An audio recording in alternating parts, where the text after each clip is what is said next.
Nung tinap po ako ni Pastor Anson, syempre kinakabahan ako kasi first time ko po talaga ngayon. First time ko na makakapag bahagi ng salita ng Panginoon. Meron po kami dito sa bahay namin pero sa pangmadamihan po ay ngayon lang po talaga ako makakapagbahagi ng salita ng Panginoon. Kaya tunay nga po na nagpapasalamat ako sa gabing ito dahil ayun nga po, nabigyan ng pagkakataon at ako'y kinakabahan. Kinakabahan pa rin hanggang ngayon. And ayun nga po, balikan lang po natin yung napag-aralan natin last week. Di ba po, yung tinakal po yung diniscuss po ni Ate Pret. Sino pong nakakaalala kung ano po yung topic natin last week? Sige nga po, kung sino po yung naka-join last week. Di ba po ang ganda ng message na shinare po sa atin ni Ate Pret? Moving forward in faith. Moving forward in Yung faith. last Sunday po? Moving forward in faith. Forward in faith. Ayun. Ayan, very good po, di ba? Very good po ang lahat. Ayun nga, yung topic ni Ate Pret po last week is yung moving forward in faith. And may diniscuss nga po siya na may share siya na tatlo, yung persistent in prayer, extended effort, and provided power. So, parang yung message po ni Ate Pret ay kaugnay po nung message na i-share ko po sa gabing ito. At yun nga po ay matatagpuan po natin sa share kayo.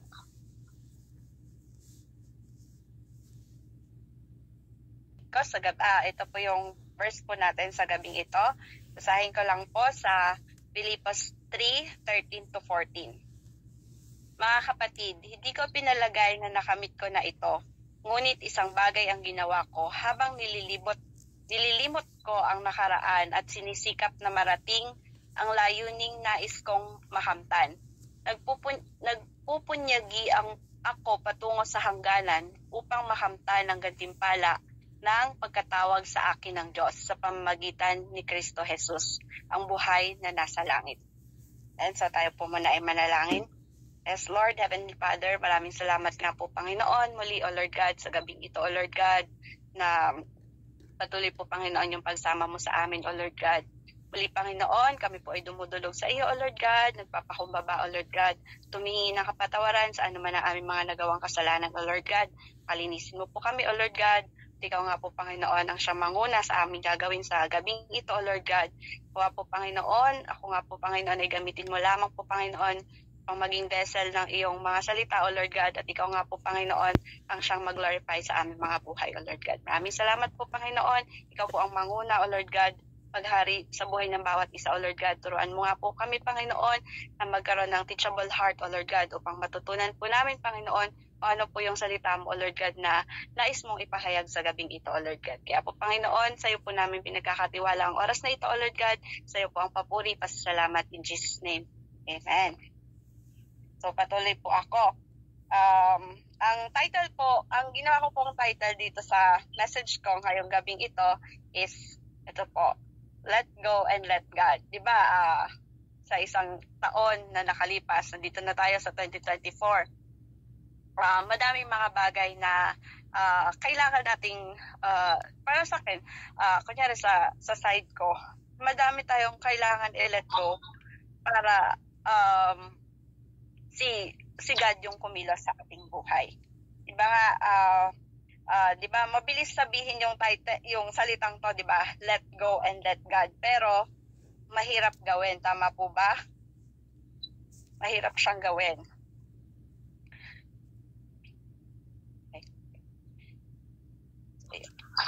At sa ating buhay na mas sinusunod natin ang sarili natin kesa ang sumunod sa utos ng Diyos. Minsan o maraming beses we tend to neglect kung ano yung sinasabi niya sa atin. Kasi minsan andun yung tigas ng ulo natin, di ba po? We love what we are doing kahit alam natin na minsan mali na pala tayo. gaya nga po nung basahin ko lang din po yung kasunod na verse dito sa Philippos 3 verse 15 to 21. Ganyan ang dapat maging kaisipan nating mga matatag na sa pananampalataya. Kung hindi ganito ang inyong pag-iisip, ipapaunawa iyan sa inyo ng Diyos. Ang mahalaga ay panghawakan natin ang ating nakamtana. Mga kapatid, magkaisa kayong tumulad sa halimbawang ipinakita ko sa inyo. Pag-ukulan din ninyo ng pansin ang lahat ng sumusunod sa aming halimbawa. Sapagkat tulad ng madalas kong sinasabi sa inyo noon at ngayoy luhaang inuulit ko. Marami ang namumuhay bilang mga kaaway ng krus ni Kristo. Kapahamakan ang kinahihinat na nila sapagkat ang dinidiyos nila ay ang hilig ng kanilang katawan. Ikinararangal nila ang mga bagay na dapat sana nilang ikahiya at wala silang iniisip kundi ang mga bagay na may kinalaman sa mundong ito. Subalit, sa kabilang dako, tayo ay mga mamamayan ng langit. Mula rooy hinihintay nating may pananabik ang Panginoong Hesukristo, ang ating tagapagligtas, sa pamamagitan ng kanyang ginamit,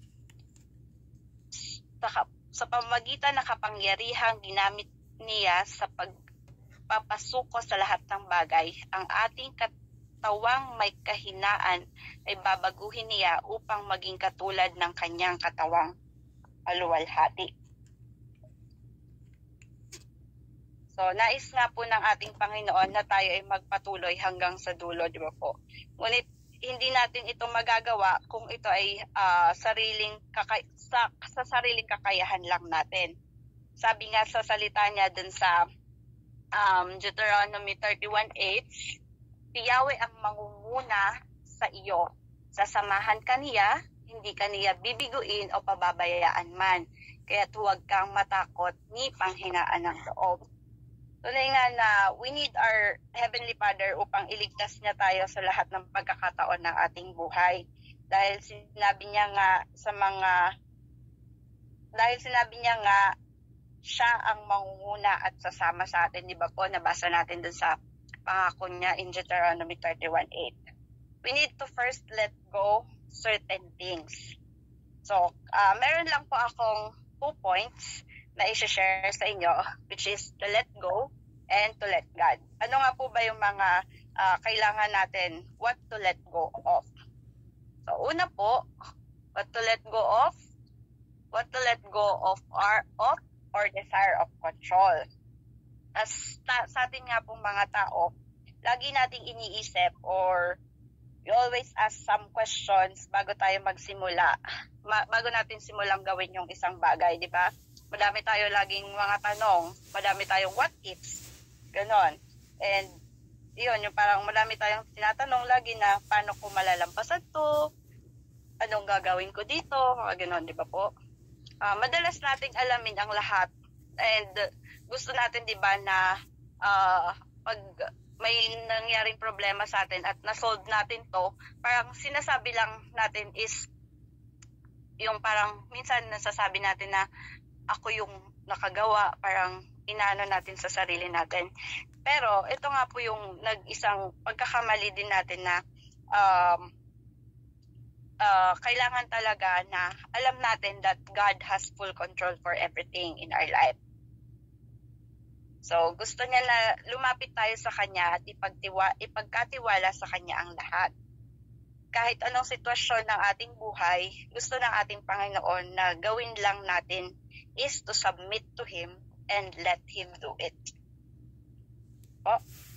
So, yung pangalawa naman po is yung let go of our entitlement. So, di ba, sa panahon natin ngayon, marami tayong disappointments. Yung parang pag may mga na-plan na tayo, mga pangarap natin na hindi natin nakukuha, may mga gusto tayo, pero hindi natin ma-achieve.